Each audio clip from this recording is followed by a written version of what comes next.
At our anniversary dinner, my husband raised a toast and laughed. 5 years wasted on a gold-digging nobody. The guests chuckled until I slid a folder across the table. Funny, I said, because this fake prenup means you get nothing. And those texts with your sister's best friend, they just went to everyone you know. The lawyers arrived with divorce papers before dessert. But the real surprise?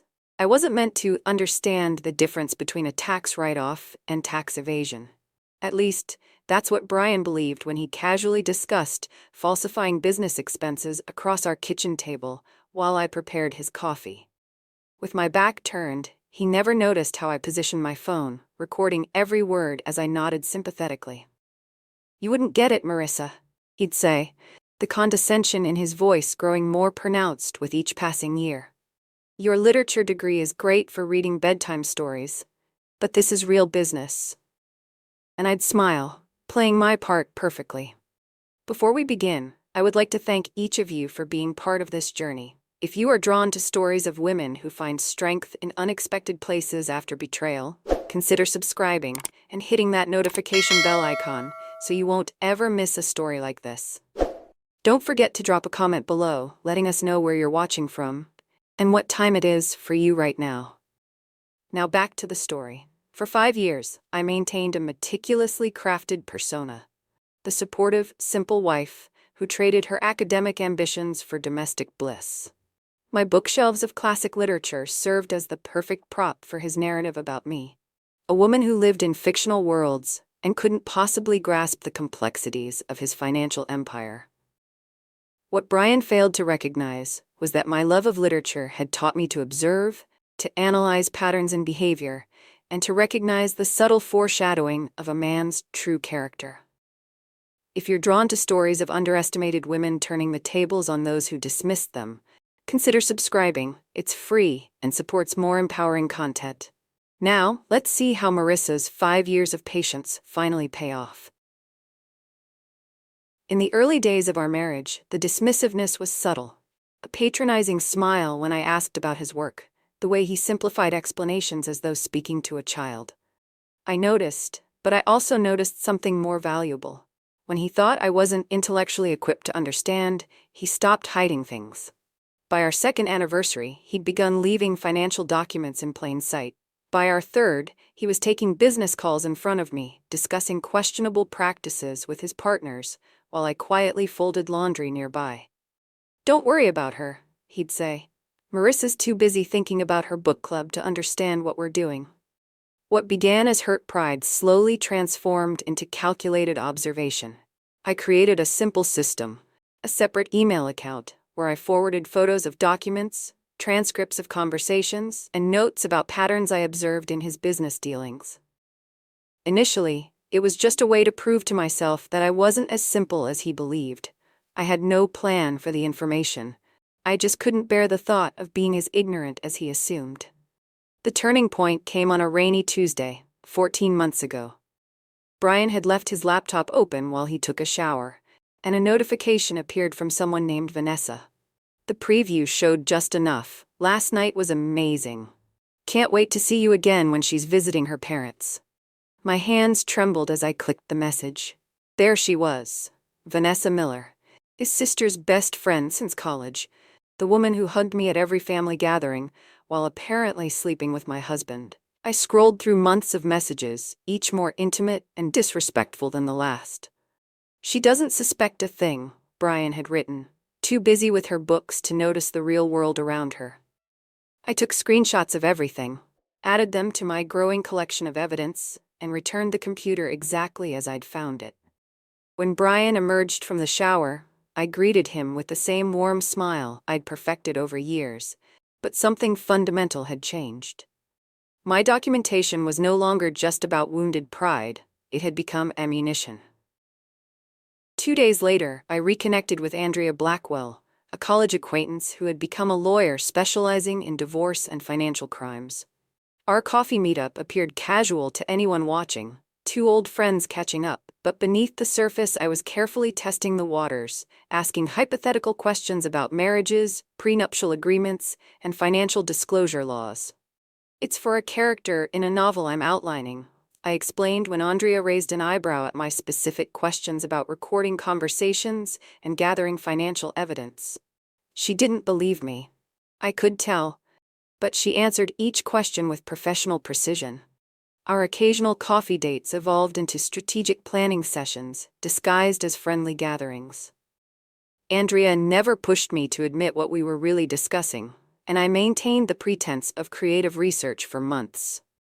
It wasn't until I showed her a particularly damning transcript of Brian discussing hiding assets that she finally closed her notebook and looked at me directly. "Marissa, if your character has this kind of evidence, she needs to be very careful about how and when she uses it," she said, her voice low and serious. "Some of what you've described goes beyond grounds for divorce. We're talking potential criminal charges." That conversation shifted everything. Andrea helped me organize my evidence, explaining what would matter in divorce proceedings and what might interest federal authorities. She connected me with a forensic accountant who, under the guise of helping with research for my book, analyzed the patterns in Brian's financial documents. The most shocking discovery came when the accountant found discrepancies in our prenuptial agreement. The document I'd signed had been subtly altered after my signature was added, with clauses inserted that effectively left me with nothing in the event of a divorce. The manipulation was clever, not obvious enough to be immediately detectable, but clear once someone knew to look for it. "This isn't just unethical," Andrea explained. "It's illegal and invalidates the entire agreement." For the next several months, I perfected my performance as the oblivious wife, while secretly preparing for the moment when I would shatter the illusion completely. I purchased small, undetectable recording devices, backed up every piece of evidence in multiple locations, and learned the specific legal terms for each of Brian's financial transgressions. I waited for the perfect moment, our 5th anniversary dinner, the elaborate celebration Brian had insisted on hosting at Harlow's, an upscale restaurant downtown. He'd invited 40 guests, mostly his business associates and friends, with a sprinkling of my family members to maintain appearances. The invitations had gone out weeks ago, embossed with gold lettering that read, "5 years of partnership and success." As I traced the raised letters with my fingertip, I couldn't help but appreciate the irony. 5 years of partnership and success indeed. Just not the kind Brian was celebrating. Last night I laid out my outfit for the dinner. A sophisticated navy dress that Brian had once called suitable for a faculty wife. I placed Andrea's business card in my clutch, alongside a small thumb drive containing 5 years of evidence. In the morning, I would contact the IRS's whistleblower office with a carefully prepared report. The ticking clock on our bedroom wall counted down the hours until our anniversary dinner. Tomorrow, Brian would stand before our friends and family, glass raised in a toast to our marriage, and I would finally stop playing the role of the simple, tolerant wife he had forced me to become. The morning of our anniversary dawned with an unusual serenity. My hands should have trembled as I applied my makeup, but they remained steady. 5 years of practice had perfected my composure. Brian had already left for the office, promising to meet me directly at Harlow's. "I've arranged everything," he'd said, kissing my forehead like one might pat a child. "Just show up looking pretty." Harlow's gleamed under soft lighting when I arrived precisely 30 minutes early. The maître recognized me immediately. "Mrs. Coleman, your husband has arranged a beautiful evening. The Magnolia Room is ready." I followed him through the main dining area to the private room Brian had reserved. Crystal chandeliers cast a warm glow over a horseshoe-shaped table adorned with white roses and silver accents. Place cards with calligraphy names marked each setting, with Brian and me positioned at the center curve. I made a slow circuit of the table, memorizing the seating arrangement, his business partners clustered to his right, my family relegated to the far ends. My manila folder slid perfectly into the side table drawer near my seat. I checked my phone one last time, confirming that Andrea would arrive precisely at 9 p.m. The text messages were queued and ready to send with a single command. 5 years of calculated tolerance would end tonight. Guests began arriving at 7. Brian's parents entered first, his mother embracing me with the practiced affection of someone who had always viewed me as a sensible, if uninspired, choice for her son. You look lovely, dear, she said, her eyes already scanning the room for more important people. Brian's father merely nodded, his attention fixed on the bar setup. My sister Claire arrived with her husband, immediately sensing my tension. Are you okay? She whispered as she hugged me. I squeezed her hand reassuringly, the only person in the room who might have detected the steel beneath my smile. Brian made his entrance at 7:30, surrounded by his 3 closest business associates, all laughing at some shared joke. He looked handsome in his tailored suit, radiating the confidence of a man who believed himself untouchable. His eyes found mine, and he offered the same indulgent smile he'd given me for years. There's my beautiful wife, he announced, crossing the room to kiss my cheek. Always punctual, always perfect. His hand lingered possessively at my waist as he whispered, I've arranged for the Thompson account to be finalized tonight. Jeffrey's here and will sign after dinner. I nodded appreciatively, knowing that the Thompson account was one of his more creative tax evasion vehicles. Another piece of evidence already documented and reported. Dinner progressed with practiced elegance. Conversations flowed around me while I maintained my role, smiling at appropriate moments, asking the right questions about children and vacations. Brian grew increasingly animated with each glass of wine, his hand occasionally patting my thigh beneath the table while he largely ignored me above it. Between the main course and dessert, Brian's business partner, Daniel, clinked his glass. I think it's time for a toast to the happy couple. Brian stood, champagne flute in hand, the room quieting as everyone turned toward him.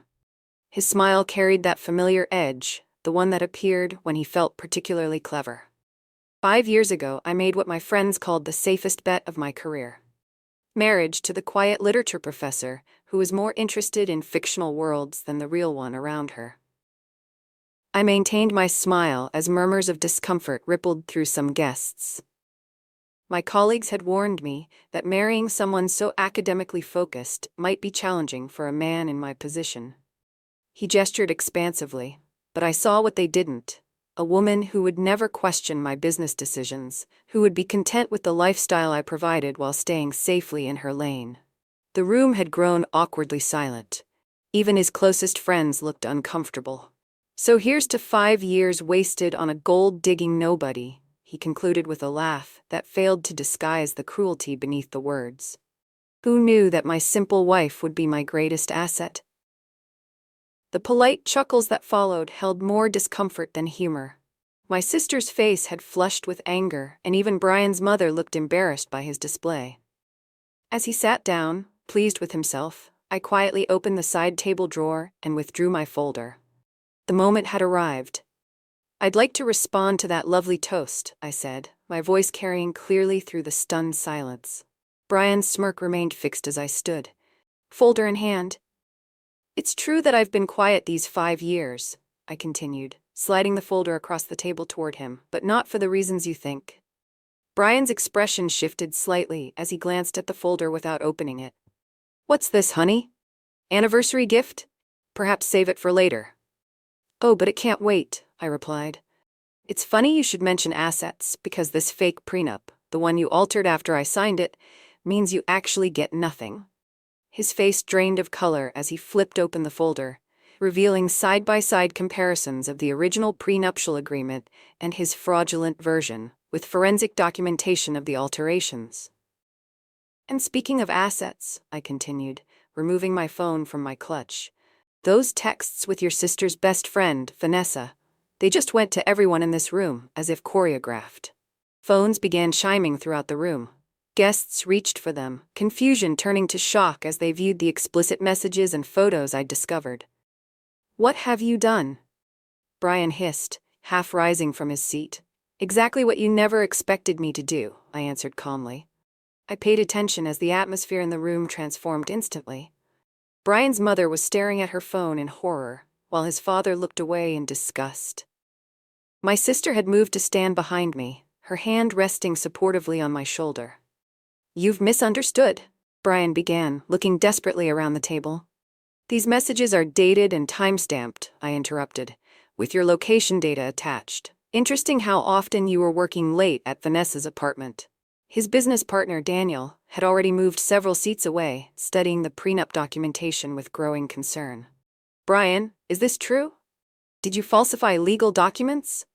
Before Brian could answer, the restaurant's front door opened, and Andrea appeared at the entrance to our private room, legal briefcase in hand, and 2 colleagues trailing behind her. "Ah, perfect timing," I said. "The lawyers are here with the divorce papers. I believe we're just in time for dessert." Andrea's heels clicked confidently across the hardwood floor as she approached our table. The restaurant had fallen eerily silent, with only the soft classical music continuing as if nothing extraordinary was happening. Brian's face contorted between fury and disbelief as he recognized her from the charity gala we'd attended 6 months ago. You're the tax attorney from the Children's Hospital benefit," he stammered, the realization dawning slowly. Andrea smiled politely. "Yes." As she placed the leather portfolio containing the divorce papers on the table, my mind flashed back to a crisp autumn evening 3 years ago. Brian had been on the phone with his accountant in our home office while I dusted the bookshelves, seemingly absorbed in my task. "Listen, just move the Henderson payments through the Cayman account first," he had instructed, feet propped on his desk. "The IRS doesn't have the manpower to track every international transfer. Besides, technically, it's not illegal if we route it through the consulting subsidiary first." That night, I transcribed his entire conversation verbatim, my literature degree finally proving useful in ways Brian never anticipated. Years of analyzing text had trained my memory to capture dialogue with remarkable precision. I developed a system, recording what I could, then expanding the transcripts with detailed context and observations, noting his tone, his body language, the specific words he chose. "I've prepared everything according to your instructions," Andrea said, now sliding the documents toward me rather than Brian. "All the evidence we discussed has been properly filed with the appropriate authorities." Brian lunged for the papers, but his business partner, Jeffrey, intercepted his arm. "Don't make this worse," Jeffrey muttered, his face ashen as he glanced between his phone and the prenup evidence. Another memory surfaced. Brian at our kitchen island 18 months ago, laughing into his phone. "Of course she doesn't understand the Thompson restructuring. He thinks it's just some corporate reshuffling. The woman reads Jane Austen for fun. She's not exactly equipped to spot a shell company." What Brian never realized was that my literary analysis skills made me exceptionally good at spotting patterns and inconsistencies. When numbers repeatedly appeared in his documents that seemed at odds with what he claimed publicly, I didn't need an accounting degree to flag the discrepancy. I just needed patience and attention to detail, qualities Brian had always dismissed as the fussy habits of a bookish woman. "This is ridiculous," Brian sputtered, looking around the table for support. "Whatever she thinks she's found is completely taken out of context. Marissa doesn't understand the first thing about business operations." "Is that so?" Andrea replied, removing another document from her briefcase. "Perhaps you could explain the context of this recorded conversation from February 12th, when you instructed your CFO to cook the books for the quarterly filing, or this email chain where you discussed creating fake invoices for services never rendered." The blood drained from Brian's face. "You recorded me? That's illegal. One-party consent is perfectly legal in this state," I said softly. "Something you might have known if you'd ever bothered to listen when I mentioned the research for my novel about white-collar crime." My novel had been the perfect cover. For 2 years, I'd openly discussed fictional scenarios with Brian that mirrored his actual activities, gauging his reactions and gathering information on his understanding of legal boundaries. "You were writing about me," Brian's voice cracked with indignation. "Not initially," I admitted, "but you became such a compelling case study in financial fraud that I couldn't resist." The dessert cart appeared in the doorway, the server faltering when he sensed the tension in the room. Andrea waved him in. "Please continue," she said smoothly. "We're just concluding some business." Brian's attorney, Mitchell Davis, burst through the restaurant doors, breathing heavily as if he'd run from his car. "Don't sign anything," he commanded, approaching our table. "Too late for that advice," Andrea responded. "But your client might benefit from your counsel regarding the IRS investigation." What IRS investigation? Mitchell demanded, looking bewildered. I met Brian's eyes directly, the one triggered by the whistleblower report I filed 3 months ago. All those evening phone calls when I said I was talking to my sister. I was building a case with the Financial Crimes Division. Brian's complexion turned gray. You wouldn't understand enough to document your systematic tax evasion, I interrupted, to identify the shell companies you created to hide assets, or to track the falsified charitable donations. Actually, I understood everything, Brian. I just never let you see that. The chocolate souffle arrived at our table, the server placing it between us with practiced elegance, oblivious to the destruction of a marriage happening around him. Jeffrey stood abruptly. I need to distance myself from this situation immediately, he announced, gathering his coat. Several other business associates followed suit, mumbling excuses and avoiding Brian's desperate gaze. You can't just leave, Brian hissed. We've worked together for years. You're involved in half of these deals. That's exactly why I'm leaving, Jeffrey replied coldly. And why you'll be hearing from my attorney tomorrow. As Brian watched his carefully constructed network disintegrate before his eyes, a strange calm settled over me. The souffle deflated slightly in the center, much like Brian's illusion of control. You know what's ironic? I said, breaking the silence. If you had ever bothered to actually read any of the novels on my bookshelf, you might have recognized the classic narrative arc of hubris and downfall. Literature has been warning men like you for centuries. Brian's mother approached our table, her face rigid with controlled emotion. I'd like to understand exactly what's happening, she said, addressing me directly for perhaps the first time in our marriage. Your son created fraudulent financial records, evaded taxes, and manipulated legal documents, I explained gently. And he's been having an affair with Vanessa for at least the past year. She nodded once, removed her pearl necklace, Brian's anniversary gift to her, and placed it on the table. I believe this belongs to your company, not to my son. Without another word, she collected her husband and departed. As the room continued to empty, Brian turned to me, his voice low and dangerous. You spent 5 years planning this, living a lie. No, Brian, I corrected him. I spent 5 years married to a lie. Tonight I'm finally telling the truth. Mitchell pulled Brian aside. Their urgent whispers carried just enough for me to catch fragments about damage control and a preliminary injunction. The remaining guests hovered uncertainly between tables. Their anniversary celebration had transformed into something unrecognizable. My sister Claire approached, sliding into the chair beside me. I always knew he was a jerk, she said quietly. But this is beyond anything I imagined. For the first time that evening, genuine emotion cracked through my carefully maintained composure. My hand trembled slightly as I reached for my water glass. I'd been living with this knowledge for so long that I almost forgot how shocking it really is. Claire squeezed my hand. Why didn't you tell me? I couldn't risk anyone knowing. Brian had to believe I was exactly who he thought I was. Too simple to understand, too devoted to question. Across the room, Brian's college friend Thomas was deleting contacts from his phone, his expression grim. I'm out, Brian, he announced loudly enough for everyone to hear. The Davidson contract was bad enough, but this, he gestured toward the evidence folder, could implicate all of us. You're overreacting, Brian snapped, desperation edging into his voice. Marissa doesn't understand what she found. It's all perfectly explainable. To whom? Thomas countered. The IRS. They see I have a family man. I'm not going down for this. As Brian watched another pillar of his carefully constructed world crumble, something shifted in his expression. The shock and disbelief hardened into something darker. He straightened his tie and approached our table with renewed purpose. We need to talk, he said, his voice low and controlled. Privately? I don't think that's necessary. Andrea interjected smoothly. Anything you have to say can be directed through legal channels from this point forward. This doesn't concern you, Brian hissed, then turned to me. Marissa, think about what you're doing. 5 years together means nothing to you. You're willing to destroy everything over some misunderstanding. For a moment, the familiar pattern nearly reasserted itself. His commanding tone, my anticipated acquiescence, the muscle memory of submission twitched within me. Then I remembered his toast. 5 years wasted on a gold-digging nobody.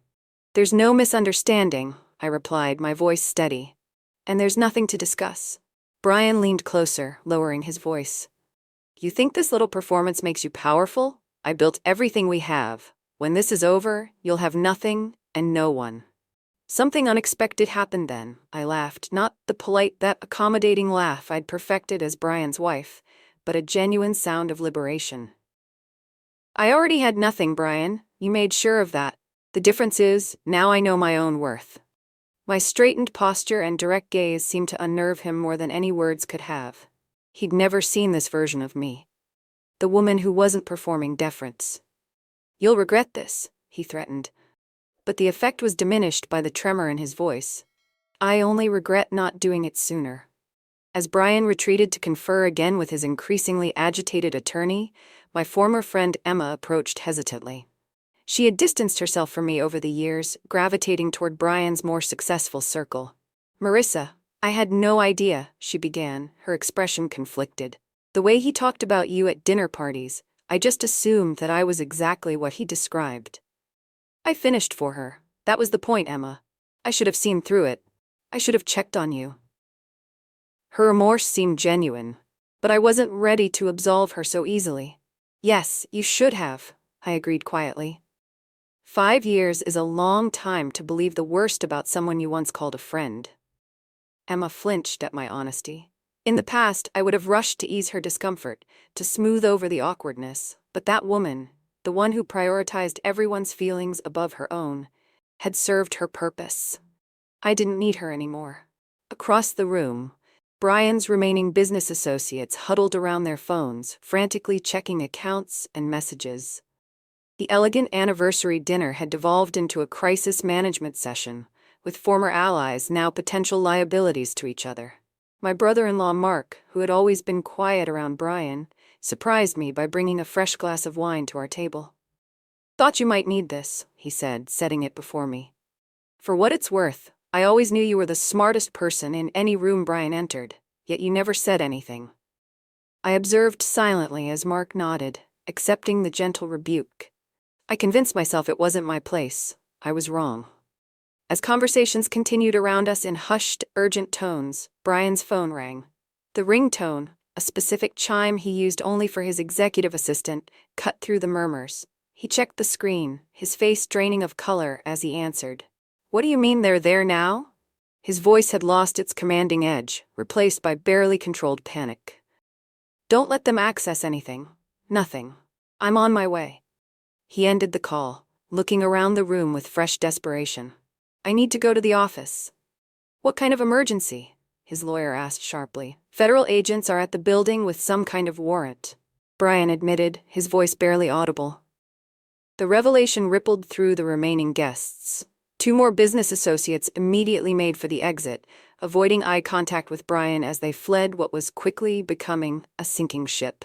For the first time since I'd known him, Brian looked truly lost. His carefully curated image, a successful businessman, community leader, devoted husband, was dissolving in real time, revealing the hollow center beneath. "Did you do this?" he demanded, turning to me with naked fury. "Did you call them?"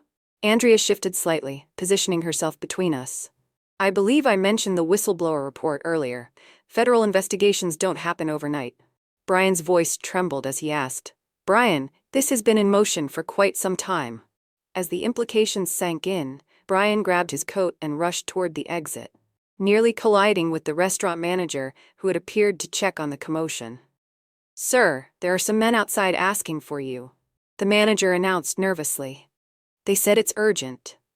Brian froze mid-stride, trapped between the ruins of his personal life behind him and whatever awaited him beyond the restaurant doors.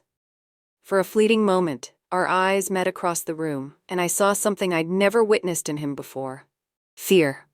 3 men in dark suits entered the private dining room, their expressions professionally neutral as they surveyed the scene. "The lead agent," one of them said, a silver-haired man with piercing eyes. "Brian Coleman?" His gaze locked onto Brian's frozen figure by the exit. "That's him." Someone volunteered unnecessarily. Brian's attorney stepped forward. "I represent Mr. Coleman, whatever this is about." The agent continued uninterrupted. We have a warrant for your arrest on charges of tax evasion, wire fraud, and falsification of federal documents.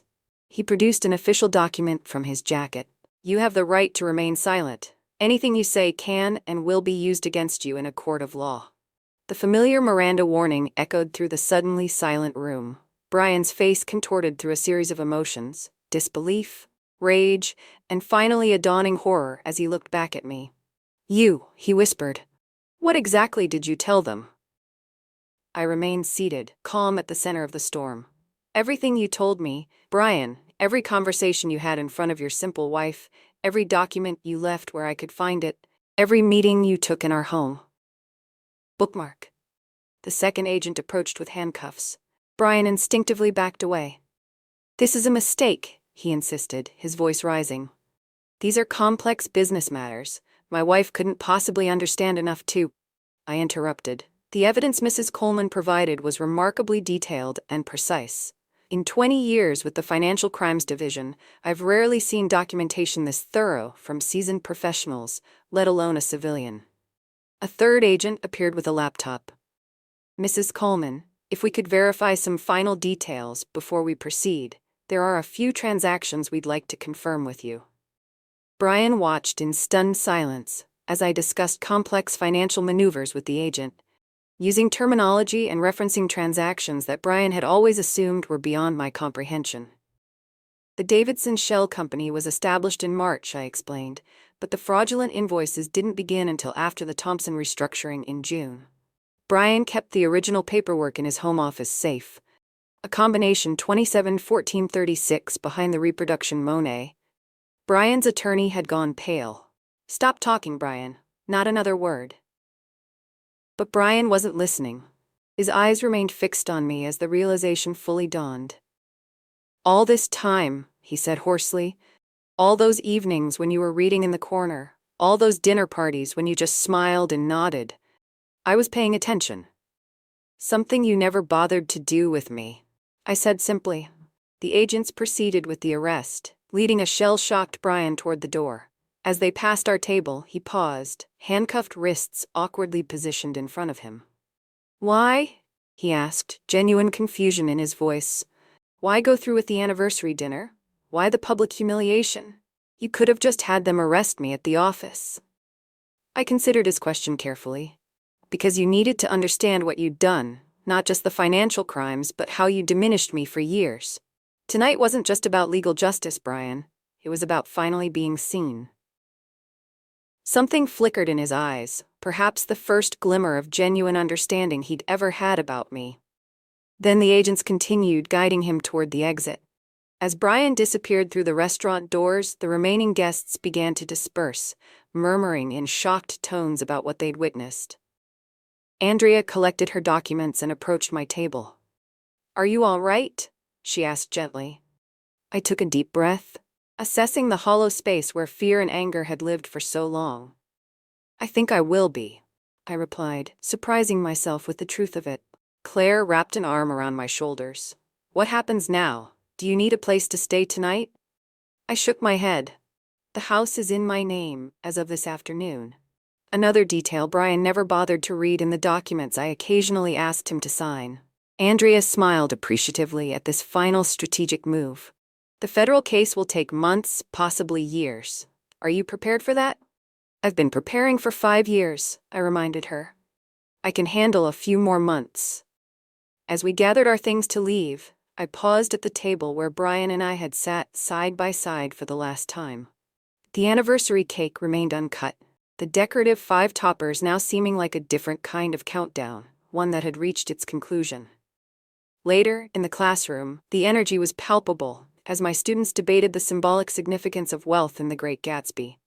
I watched them from behind my desk, appreciating their enthusiasm for literature in a way Brian never could. Dr. Wilson called out, Amber, from the back row, using my maiden name, which I'd reclaimed. Do you think Daisy really loved Gatsby, or just what he represented? What an excellent question, I replied. What does the text tell us about the difference between genuine connection and the performance of love? The discussion bloomed, with students referencing specific passages, while I guided them toward deeper analytical skills. skills I had once used to dismantle my husband's criminal enterprise, now channeled into nurturing young minds at Riverside Community College. After class, I gathered my materials and headed to the campus coffee shop, where I had established an informal weekly gathering for female students interested in financial literacy. What had begun as casual conversations had evolved into structured sessions covering everything from compound interest to recognizing financial red flags in relationships. My phone buzzed with a text from my publisher confirming our meeting to discuss the manuscript of my book, Hidden in Plain Sight: A Woman's Guide to Financial Self-Defense. The advance had been modest, but the early interest from women's groups had surprised everyone but me. Outside the coffee shop, I spotted a familiar face. Vanessa, Brian's former mistress, hovering uncertainly near the entrance. Our eyes met, and I braced myself for confrontation. Instead, she approached with visible hesitation. "I saw the flyer about your financial literacy group," she said, avoiding direct eye contact. I wasn't sure if I'd be welcome. The old Marissa might have turned her away or offered immediate forgiveness to avoid discomfort. Instead, I considered her request thoughtfully. "The group is open to any woman who wants to learn," I replied finally. "Everyone deserves financial independence."